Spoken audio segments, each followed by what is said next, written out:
this is just so we can pick out which one of you gets the honor.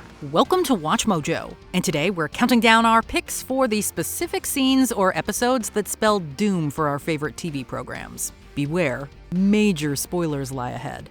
And who has a better story than Bran the Broken? Number 50, A's Identity, Pretty Little Liars. In the world of television, good things do not always come to those who wait. After 7 long seasons of misdirects, dead ends, and red herrings, A's real identity is Spencer's evil twin sister. I don't even know what question to ask first. Who are you? Really?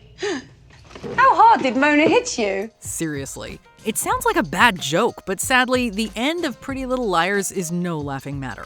The evil twin twist is at the very bottom of the trope list for a reason. And this one's literally British to boot. While it's admirable the show made it to the finale before completely abandoning logic, the destination is so incredibly awful, it makes you wonder whether the journey was even worth it. Don't worry about it. I'll figure it out. Number 49, The Revival, Arrested Development. It's every fan's dream to have Netflix swoop in and revive their favorite show for another season. Sadly, those who tuned in for the Hail Mary 4th season of Arrested Development were left majorly wanting. Michael, do you have something for me? Does bad news count? There's that Bluth wit. Due to the cast's rising profile, the series struggled getting all the Bluths in the same room. Their solution? Scatter them to the wind. For a show once defined by its ensemble, isolating every character to their own story arc was an irrevocable mistake. Season 5 was a slight improvement, but by then, the pep was already out of the Bluth's step. As sad as it is to admit, Arrested Development should have just ended with Season 3. Let's say we give them no choice but to keep themselves all together for a while. Number 48, Arturos Death, Sliders. This show ran the gamut of behind-the-scenes issues. We're talking creative arm wrestles, network changes, cast shakeups, and more. But it all began with actor John Rhys Davis. Oh, Marty. It'll all sort itself out in a few days when we're home. Disappointed with the direction of the show, he asked to be written out, putting fan favorite Maximilian Arturo 6 feet deep in the process. It set a precedent that opened the floodgates for more cast departures. Only one original actor stayed with the series to its conclusion. You can imagine how difficult it was to write a satisfying story when characters were dropping like flies. So even with slider technology, there's no alternate reality where Arturo's death doesn't completely ruin the show. Goodbye, Professor. Goodbye. We're gonna miss the hell out of you. Number 47, Wes Is The Body, How to Get Away with Murder. Who killed Sam? Who shot Annalise? Who's under the sheet? As it turns out, they were all the exact same answer, Wes. Everything okay? Brent's gone. What does that mean? That's what I said. Yeah, gone can mean a lot of things. Whether intentional or not, everything revolved around him. So when his dead body appeared halfway through the 3rd season, How to Get Away with Murder found itself without a grounding presence. Sure, there were still plenty of the crazy mysteries and jaw-dropping reveals fans had come to expect, but without Wes there to acknowledge the absurdity, the show felt less like a legal thriller and more like a messy farce. Who is it? It's Wes. Clearly, this is one murder even Annalise Keating couldn't fully get away with. Number 46, Archie Pleads Guilty, Riverdale. Say what you will about its wild plotting, but once upon a time, Riverdale was a pretty solid teen drama with relatable struggles and cozy mysteries. Maybe you spent most of June, July, August in a courtroom, supporting our pal, Archie Andrews, who was on trial for a murder he didn't commit, despite the DA's closing arguments. Then it fell off a cliff. In what can only be described as a truly baffling writing decision, Archie ends up trading high school for a prison cell. Never mind he had a hung jury and was falsely accused. By leaving the classroom behind, Riverdale abandoned any pretenses it was staying on the rails. Your Honor, I accept the deal. Son, just so I have it straight, though it's legally within your rights, you're ignoring the advice of your counsel, your own mother. Yes, Your Honor, I'm guilty. While you can almost respect how bonkers it all is, what fans were really left with was a show completely unrecognizable from what it used to be. Number 45, ScrappyDoo, Scooby-Doo and ScrappyDoo. With a looming threat of cancellation and an audience that was growing weary of the whole let's split up routine, Scooby-Doo had no choice but to take drastic measures, aka introduce what might be the most annoying animated character ever created, ScrappyDoo. Oh boy, New York! My old neighborhood, my old gang. Old gang? And I can't wait for them to meet my Uncle Scooby. Oh, he rubs me. He is unlikable, headstrong, juvenile, narcissistic, and left such a bad taste in everyone's mouth, even the live-action movie had to bring it up. Even worse, the show made room for Scrappy by pushing Fred, Daphne, and Velma to the sidelines, before writing them out of the show entirely. Suffice it to say, this was not the Scooby-Doo people wanted, needed, or deserved. Scrappy-Dappy-Doo! And Scooby-Dooby-Doo, too. Number 44, Graduation, Glee. As every great teen drama knows, there always comes a point of no return, the dreaded graduation day. This week's assignment is easy. Graduation is just a few days away. There's nothing left to prepare for. Our work here is done, so there's only one thing left to do. Say goodbye. Glee is a prime example of how it can all go wrong. Instead of boldly following the original cast in their post-high school life, the musical split its screen time between them and a new crop of thinly developed knockoffs. Now, to be fair, Glee's vocals had gone pitchy long before the season 3 finale, but completely pivoting away from so many beloved characters left a hole in its harmonies the show never managed to truly fill.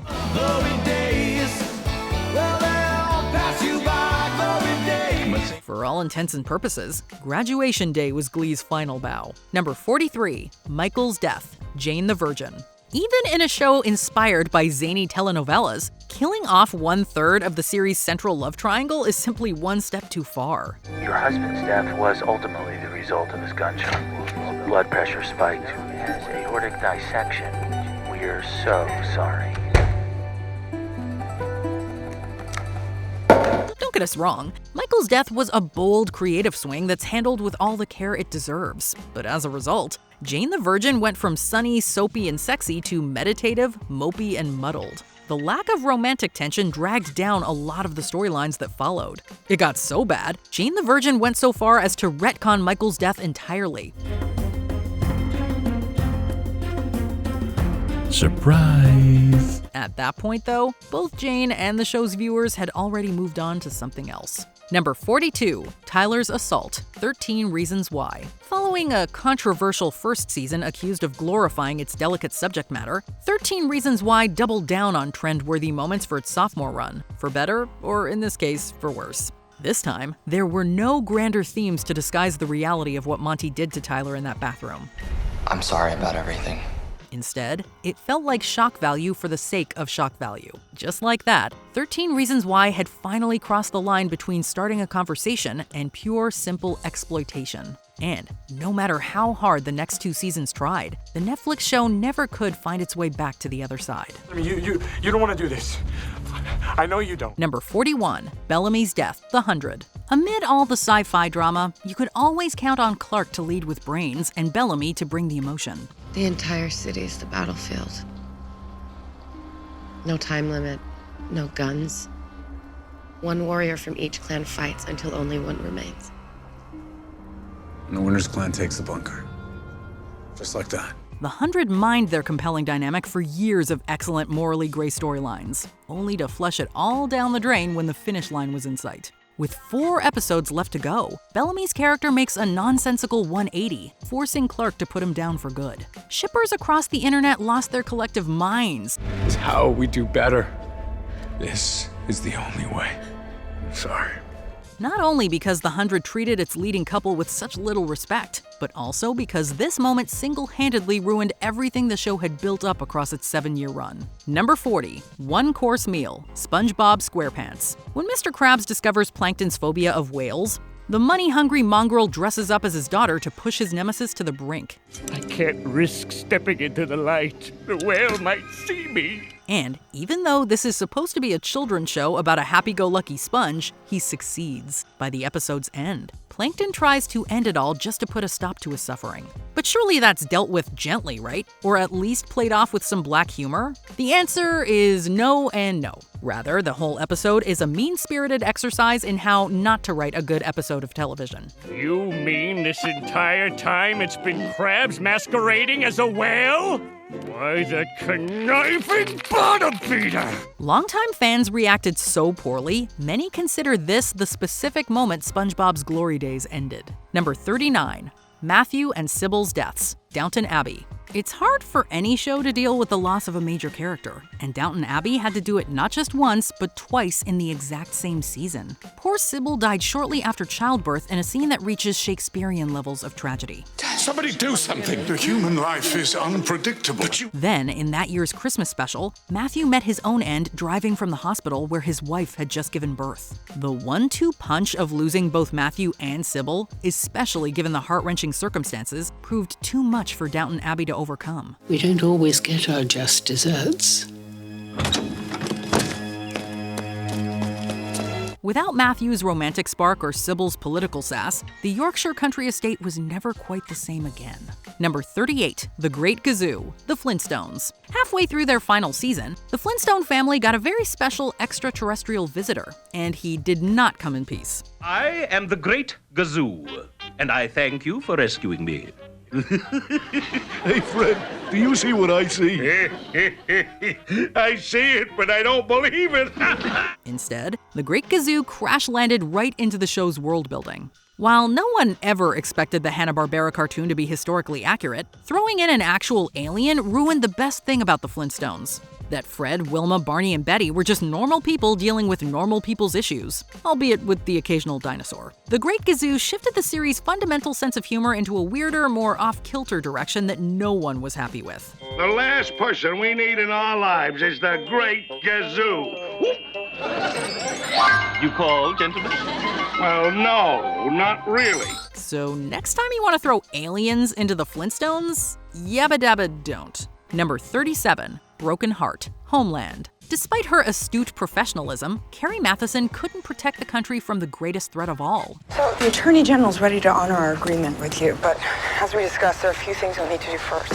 No, not foreign enemies. We're talking about bad writing. Specifically in the episode Broken Heart, which follows an Al-Qaeda extremist as he hacks into the vice president's pacemaker over Wi-Fi. We aren't joking. Once a gritty Emmy winner representative of TV at its absolute best, this preposterous episode began Homeland's steep decline into embarrassment. Somehow, the show's plot lines only grew more and more ludicrous with each passing season, until the whole thing felt like an unintentional comedy.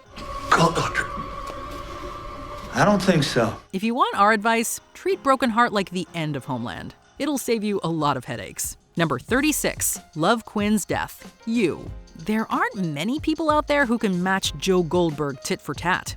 And that's exactly what made Love Quinn such a brilliant addition to the series. You know why this is happening? Because while I was seeing you, really seeing you, you were busy gazing at a goddamn fantasy. And also why her death was such a step backwards. It seemed like You had finally found a way to make romance interesting again. While they were both obsessive killers who tried to murder each other, their tense relationship was exactly what the show needed to stay fresh. But when Joe turned the tables and buried his love, pun intended, You effectively restarted from square one. I had to finally stop you. We're perfect for each other. Without Joe's girlfriend or his rival, everything that followed had a major sense of been there, done that. Number 35, Brian's Death, Family Guy. 12 seasons in, those good old family values needed something fresh to keep them engaging. You know, we should take this home and set it up, get some fresh air, get some exercise. And I suppose I could use a new hobby now that the time machine is gone. You sure you're not going to miss that thing? I was getting bored of it anyway. So, Family Guy killed off Brian. Almost immediately, petitions were signed, tweets were written, and the show generated more headlines than it had in years. But a measly 2 episodes later, Stewie went back in time to save Brian, rendering the whole situation moot. Brian, look out! What the hell? You're alive, my friend! What? Of course I'm alive. What the hell's going on here? Fans were quick to point out the charade was a cheap attempt at creating buzz, and while it worked in the short term, it had the opposite effect on long-term supporters. Many felt that if Family Guy needed to cheat its way to an emotional reaction, it was already past the point of saving. Number 34, Joey and Rachel's romance. Friends. What happens in Barbados stays in Barbados.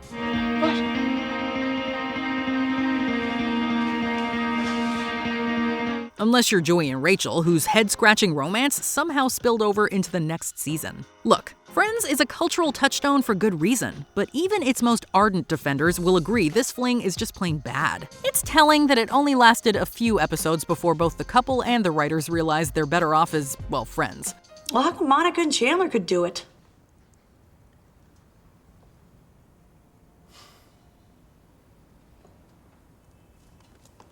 I guess they weren't as good friends as we are. Oh. I bet you're right. Even though it faded out just as quickly as it began, Joey and Rachel's situationship reeked of a show that was running out of ideas. It's a good thing this was Friends last season, but that's all we're saying. Number 33, Mark Green's death. ER. Cook County General Hospital is no stranger to high-profile cast departures. That's the reality when it comes to a long-running show like ER. What are we supposed to do? I don't know. Swim? Walk on the beach? Surf? And yet no surgery in the world could patch up the damage Mark Green left behind. As one of the very last original cast members to leave the show, Dr. Green's death signaled the end of ER's first chapter. It seemed like the show knew it too, and ensured he went out with an emotional sucker punch of an episode. Be generous with your time, with your love, with your life. The ensuing seasons aren't awful by any stretch of the word, but still, it's safe to say that whenever people think of ER, it's Mark Green that comes to mind. Number 32, Skinner the Impostor, The Simpsons. Across hundreds of episodes and counting, you're bound to find a few stinkers here and there. But it's rare to find a moment so universally despised its stench taints the entire series. It's true, I'm an impostor. That man is the real Seymour Skinner. A moment like the end of The Principal and the Pauper. There, the Simpsons discover that Principal Skinner, a character who has been a staple in Springfield since the very first season, was an imposter all along. Fans were outraged to see such a long-standing recurring player tossed aside as a throwaway gag. But I'm a hero! And we salute you for it. Now don't come back.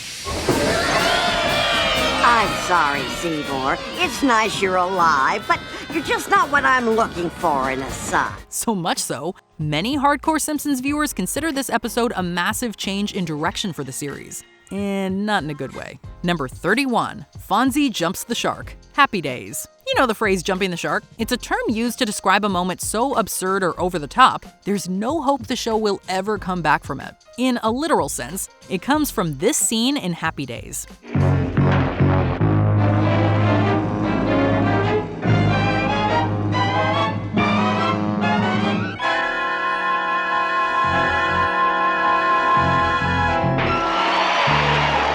You wouldn't know from looking at it, but this used to be a mindful family comedy about making a life in the 50s. But sagging ratings forced the team to refocus on the wackadoo Fonzie instead. Yeah, you did the challenge. Yeah. but what did you really win? Oh, come on, Red. How often does a guy like me get the bump off a guy like that? Rather than preach good morals, Fonzie, well, he jumps over sharks. This moment wasn't just the beginning of the end for Happy Days, it was the end. Full stop. Number 30. April Nardini, Gilmore Girls. This classic comedy drama had a pretty solid run. It would have been darn near perfect if it wasn't for the introduction of Luke's long-lost daughter, April. I'm sorry, did you say your father? Yes, see, science fairs have gotten so political lately. Storylines like long-lost kids are usually heralds for disaster, and that is certainly the case here. Not only was April herself pretty bland, maybe even a little irritating at times, but she introduced an absurd element of soap opera into an otherwise cozy show. Did your mom explain that this isn't necessarily a one-time thing? I was thinking maybe we could make it semi-regular or even just, regular. Okay. Good. She completely upended the status quo and seemed like nothing but a plot device to stir things up. Drama for the sake of drama, in other words. April didn't fit, and she kinda ruined everything. Number 29, Agrestic Burns Down, Weeds. Sort of a funnier Breaking Bad, Weeds chronicles the illegal activities of Nancy Botwin, a typical suburban soccer mom who turns to weed dealing after her husband dies. Give me a little respect. I'm the biggest game in the private community of Agrestic. Drugs seldom sells biscuit. You ain't The show was a critical success for its first 3 seasons, when the town of Agrestic was still, a town. In the 3rd season finale, Nancy burns her house down to destroy incriminating evidence while the rest of Majestic faces wildfire. Removing the primary setting and starting anew elsewhere was certainly a bold creative decision, but it was a huge swing and a miss. Few liked the new setting and the removal of the unique concept of a drug-dealing soccer mom, so the show's reputation went up in smoke. Number 28, the musical episode, Grey's Anatomy. We don't know why TV shows keep going to the musical episode well. They almost never work. They're often an odd standout at best and a show-ruining debacle at worst. Unfortunately, Grey's Anatomy belongs in the latter category. Life's like an hourglass glued to the table. No one can find the rewind button now. The medical drama was going quite swimmingly until season 7, when Shonda Rhimes penned the wildly divisive Song Beneath the Song. The show's first musical episode, yes, first, it received some harsh reactions from both longtime fans and critics. You got me running on sunshine. Ain't no clouds getting in my way. I must be running on sunshine. Many things, from the choice of songs to the subpar singing and bizarre tone, were criticized. For many, including lead actor Patrick Dempsey, the idea of doing a musical was, quote, a big mistake. Number 27, Elsa, Once Upon a Time. A sarcastic, "Oh look, it's Elsa, what a surprise," appeared to be the main audience reaction of the Frozen star appearing in ABC's Once Upon a Time because it was a twist that pretty much everyone saw coming from a mile away.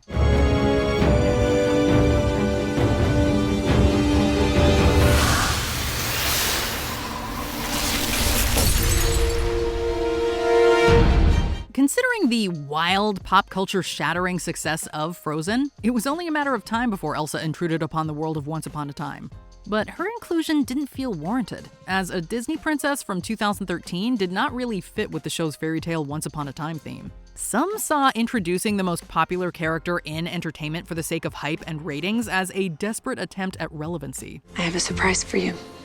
Really?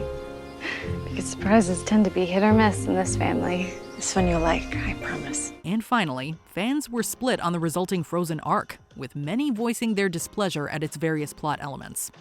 Number 26, the disaster episodes, Desperate Housewives. A fun satire on suburbia, Desperate Housewives was an enormous success, winning many accolades and becoming a ratings juggernaut for ABC. Carolyn Bigsby had planned on it being an ordinary day. Come out of there, damn it! But as every housewife knows, Damn it. Nobody goes anywhere. plans change. The show always towed a tricky tonal line, often veering between tantalizing mystery, absorbing drama, and scathing satire. So few knew what to do with the show's famous disaster episodes. An annual tradition between the 3rd and 7th seasons, these episodes saw the characters of Wisteria Lane living through some type of dramatic occurrence that would inevitably kill off an antagonist. For many, these episodes were just too campy and only served to lazily eliminate a problem. Number 25, Jack's Family, 24. For 5 seasons, one could make the argument that 24 was the best show on TV. It was probably the most exciting, with thrilling storylines, a unique time-based concept, and some brutally gritty drama. I can't even begin to imagine what you went through over there, Jack. But there's a reason you're here now. And then season 6 happened.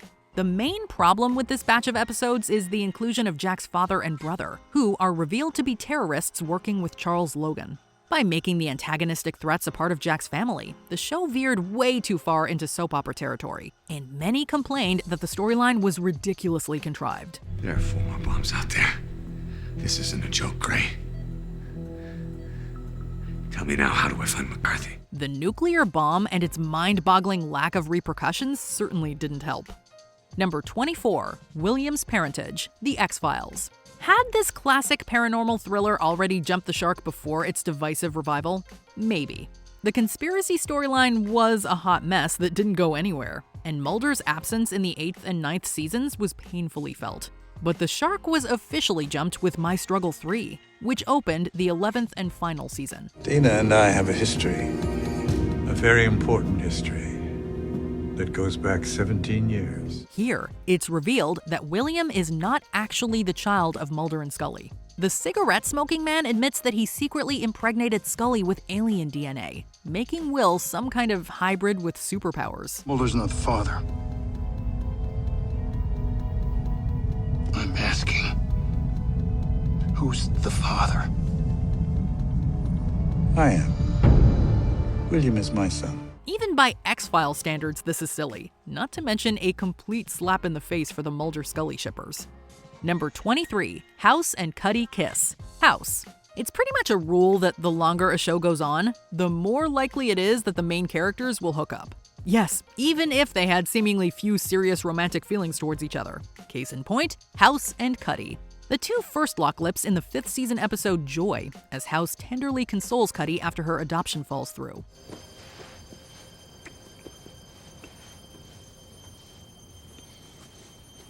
Thus began a wildly unnecessary romance that filled the otherwise cold and gritty drama with a derivative will-they-won't-they subplot. It also ruined the character of Dr. House. Suddenly he was Mr. Romantic, caring less about his patient's health and giving cheesy speeches about love. Words don't matter, actions matter. You're really gonna take a stand here? You can't say it. Nope. Why? Because I forgot to grab a V. With that kiss, House lost its identity and became just another ho-hum medical drama. Number 22, Not Vaughn, Alias. Created by the legendary J.J. Abrams, Alias is a classic piece of sci-fi television. But it hit a major speed bump with the horribly planned twist of not Michael Vaughn. Sydney's handler and eventual lover, Vaughn revealed in the 4th season finale that he was not actually Michael Vaughn, and that he was not allied with the CIA. I don't understand, Vaughn. What are you telling me? Well, for starters, my name isn't Michael Vaughn.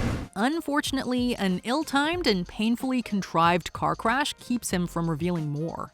What follows is a total mess of a subplot that includes a kidnapping and a fake-out death. It's like Abrams and his team wrote a twist for the sake of having a twist, not actually having any idea of where it was going or how to resolve it. Number 21, Buffy is Resurrected, Buffy the Vampire Slayer. We're just gonna say it. Fake-out deaths are the worst, especially when they involve the main character. They're often an uninspired way to generate drama, and the "oh wow, they're actually alive" reveals are not usually shocking as we never buy their deaths in the first place. One of the worst offenders is Buffy the Vampire Slayer, which ends its 5th season in startlingly dramatic fashion with the death of its titular character.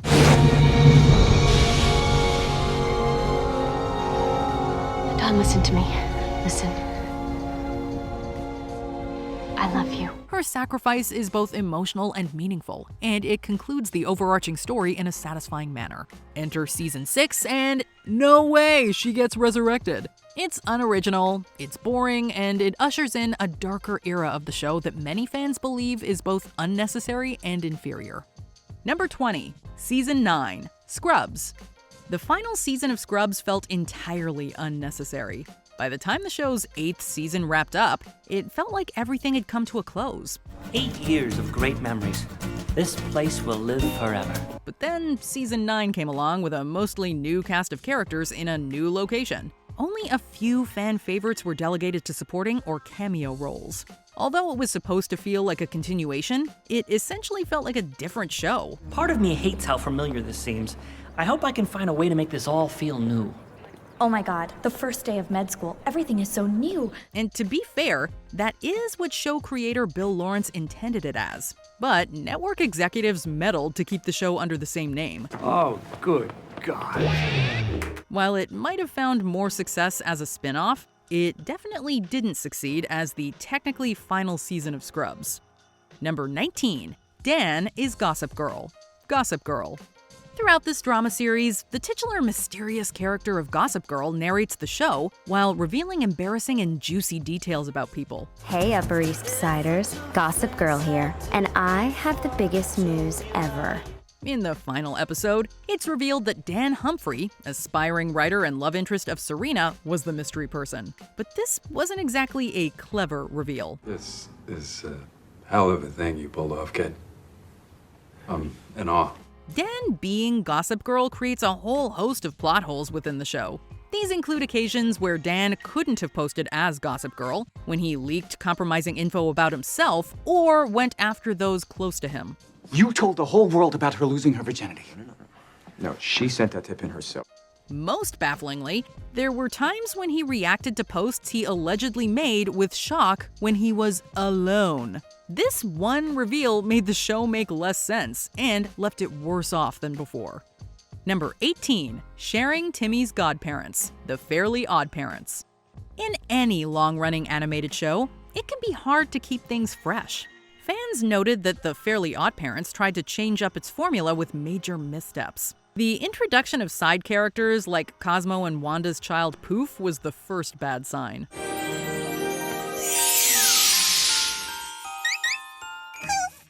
Later on, they had to welcome Timmy's fairy dog. By the time the Odd Parents got a second godchild named Chloe, it was clear the show had lost its magical touch. No matter what character you think is the worst, most fans can agree that disrupting the show's central dynamic was an awful idea. Without further ado, I give you the perfect human, Chloe Carmichael!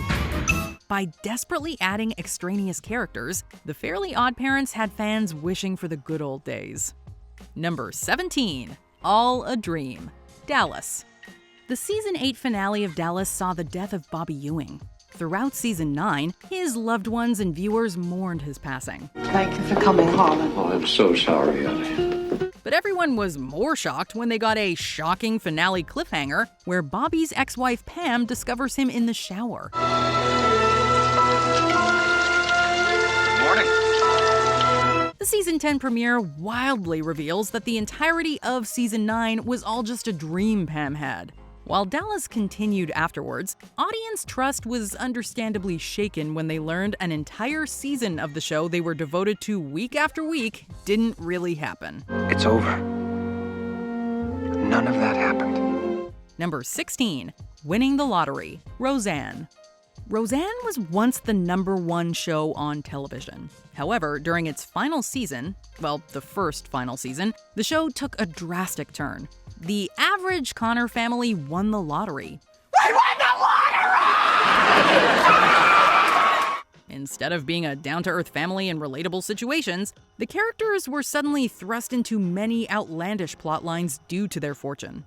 There were dream sequences galore, celebrity guest stars, and lots of nonsense that took the show further away from its roots. Even before the finale's last-second rug pull, fans agreed that Roseanne had lost its spark. I began writing about having all the money in the world, and I imagined myself going to spas and swanky New York parties, just like the people on TV, where nobody has any real problems and everything's solved within 30 minutes. The only solace was that the poorly received season officially became non-canon after the show's revival. Number 15, The Carver Reveal, Nip Tuck. Nip Tuck is a great guilty pleasure show because it's not afraid to dive into absolutely ridiculous territory. Throughout some of the show's early seasons, an ongoing storyline involved the Carver.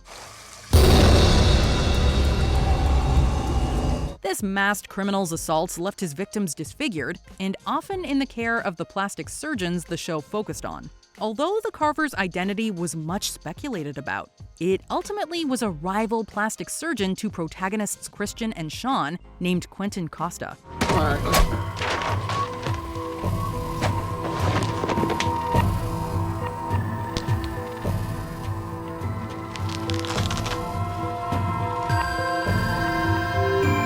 It was an incredibly obvious and groan-worthy turn.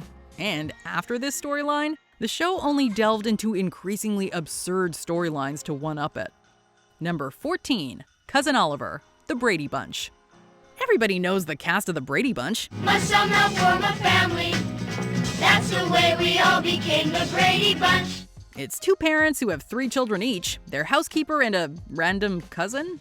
Well, it can be easy to forget that another cast member was added in the show's last season. The young cousin Oliver was likely added to try to hook younger audiences into caring about the series. Oliver! Hey, Oliver! Oh, how are you? While the show was already on the decline in ratings, many point to Oliver's awkward insertion as the final nail in the coffin for the Brady Bunch. Wish you could have stayed with some other relatives. Yeah, but I guess there's nothing we can do about it.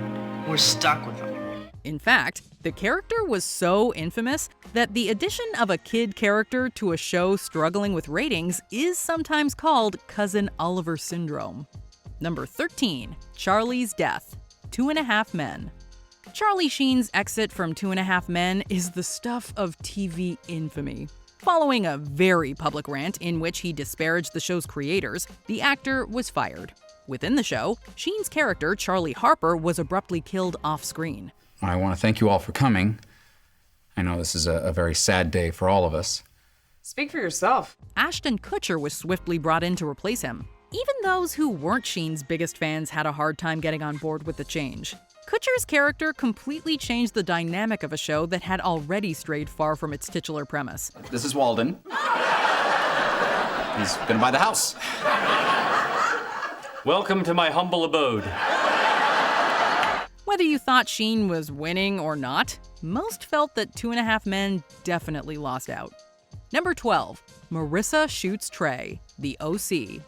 Imogen Heap's classic what you say refrain became the stuff of parody because of this moment. After finding out that his older brother Trey assaulted Marissa, Ryan gets into a fight with him.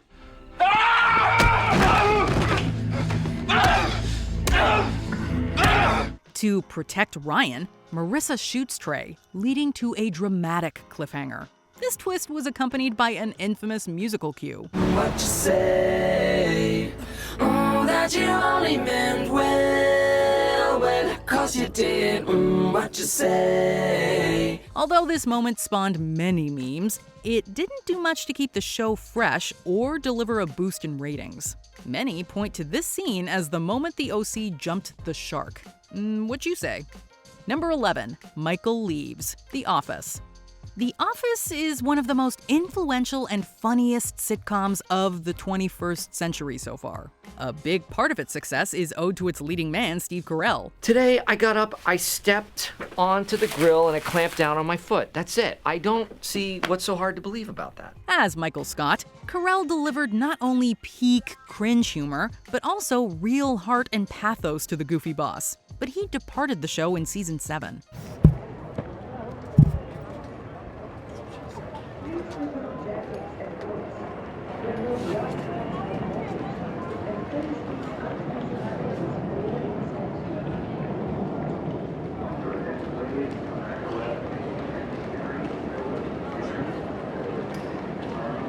While Michael's emotional goodbye was touching, the show struggled with its direction going forward. Several characters were added or promoted to try and balance things out. But without Michael leading the show, The Office just didn't leave us satisfied and smiling.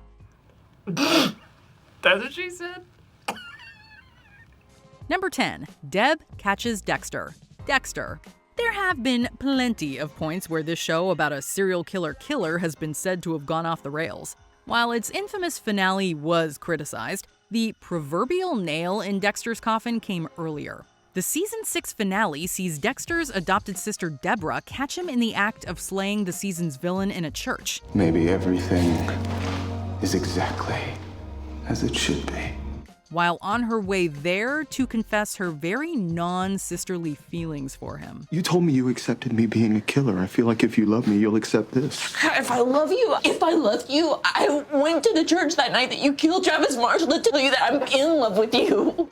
Deb learning the truth was a plot point that could have had a lot of potential. However, it just put a character who'd already gone through the ringer in earlier seasons through even more trauma. This turn also damaged the one consistent relationship Dexter still had left on the show. Do what you gotta do.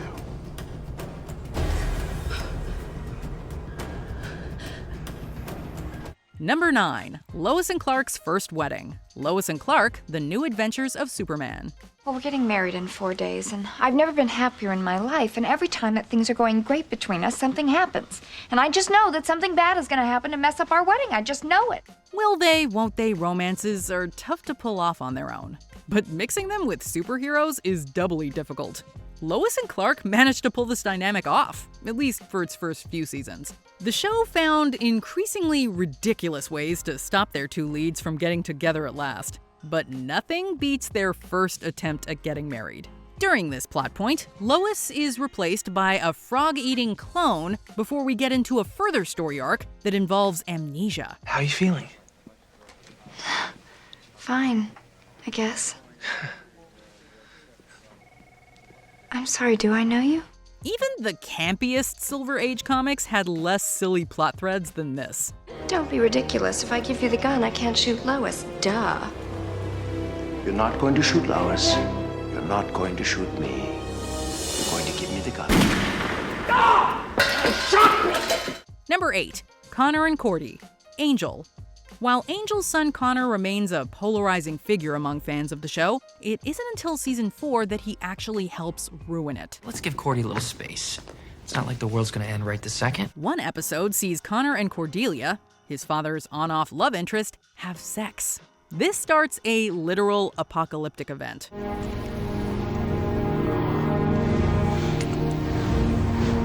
Not only does the event herald doomsday within the show, it also marks the downturn in quality from then on. And the whole thing is just really off-putting. Their weird relationship and the fallout from their affair deserved harsh judgment. While the next season does shake things up, the shine was off the apple by then. Number 7. Season 2 and Beyond. Heroes. This superpowered drama had one of the most pronounced sophomore slumps in all of TV.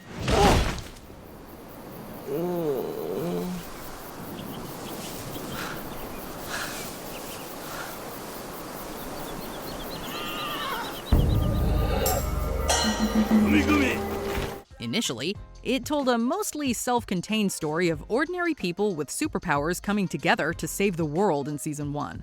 But season 2 meandered through several new and often unresolved plot points before ending abruptly due to the writer's strike. The show never really recovered from the blunders made during season 2, and seemed to flounder for a direction. As much as we loved villains like Sylar, characters definitely overstayed their welcomes past season 1. I almost forgot how good this feels. When combined with elements like time travel and uneven CG, it became clear that Heroes really lost its way. Number 6. Eric Leaving, That 70s Show.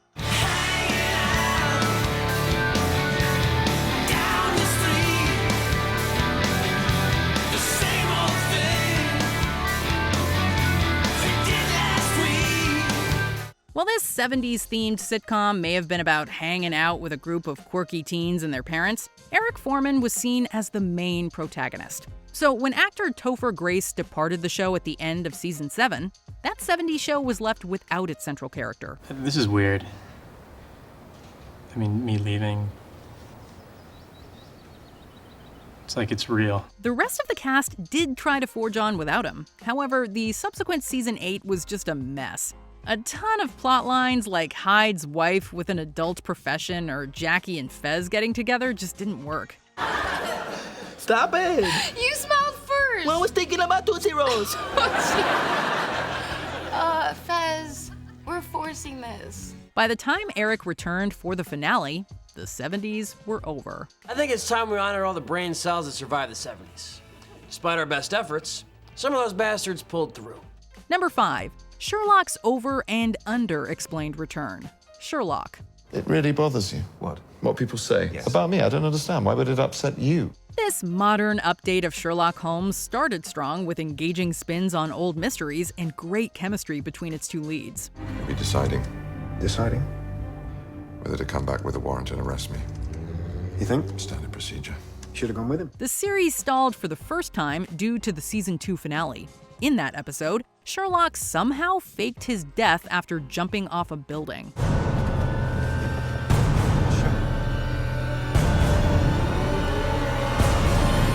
After years of fans obsessing over how he did it, the show returned with half a dozen possible versions of how it happened. What? Are you out of your mind? I don't see why not.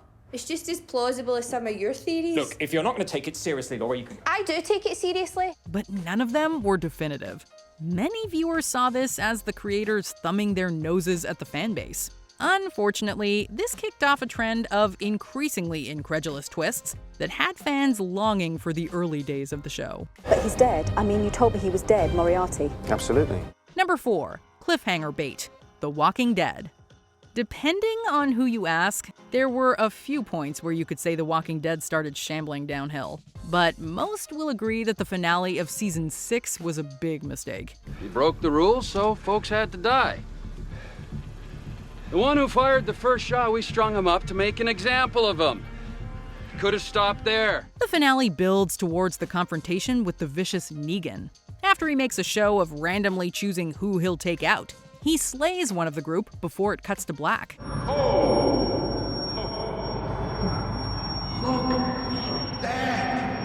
Taking it like a champ. But the first-person point of view made it impossible to tell who got the bat. Fans felt incredibly put off by being forced to wait for months to see who fell. You can breathe.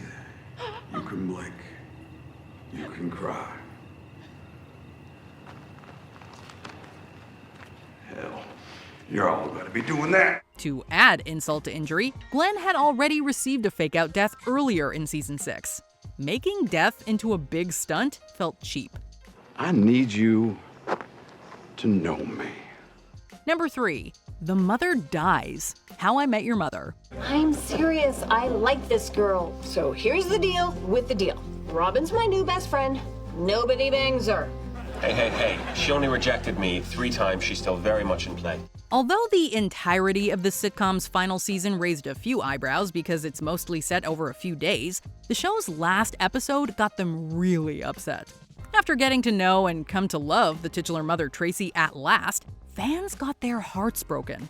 We see Ted finally meet her before his ever-present narration reveals that she later died of an unspecified illness. Every sleepy Sunday afternoon, through every speed bump, every pang of jealousy or boredom or uncertainty that came our way, I carried that lesson with me. And I carried it with me when she got sick. This bad turn was then followed by a reveal that Ted still has feelings for Robin. Since the show sank a season into tracking her wedding with Barney, it also feels like her time was wasted. Ruining the entire premise of your show and character development is impressively bad. And that, kids, is how I met your mother. That's it. That's it. No, I don't buy it. That is not the reason you made us listen to this. Number 2. Literal cork. Lost. This complex and mystical, mystery-focused show was divisive and much discussed throughout its run. You want to know a secret, Jack? Something I've known a long, long time?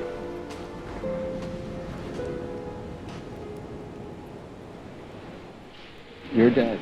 But the undebatable final straw for many occurred in its finale. An earlier episode in the final season had the mysterious island's immortal protector Jacob introduce a clever metaphor. He describes the location as being like a cork, preventing evil from spreading to the rest of the world. Cork is this island. And it's the only thing keeping the darkness where it belongs. Unfortunately, it wasn't just a turn of phrase. Fans couldn't help but facepalm when the glowing source of the island's magical powers revealed in the final episode had a literal cork in it.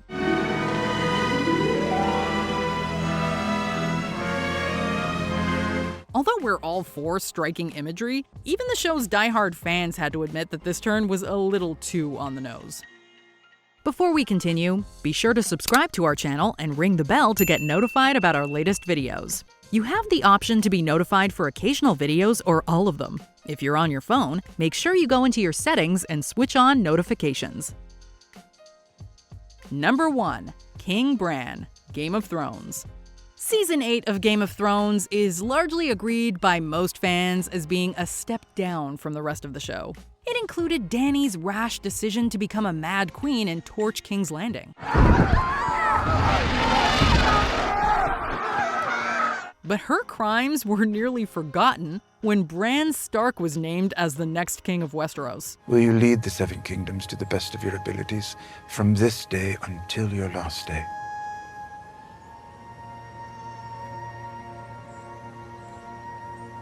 Why do you think I came all this way? He had spent a bulk of the last few seasons as mostly a passive character that delivered exposition to us and learned about the past because people told him to. And Bran's powers of foresight turned him into a mostly flat character who spouted assorted facts with tinges of emotion. Having him on the throne was a boring choice. Fans felt like they and Westeros deserved a better story than this.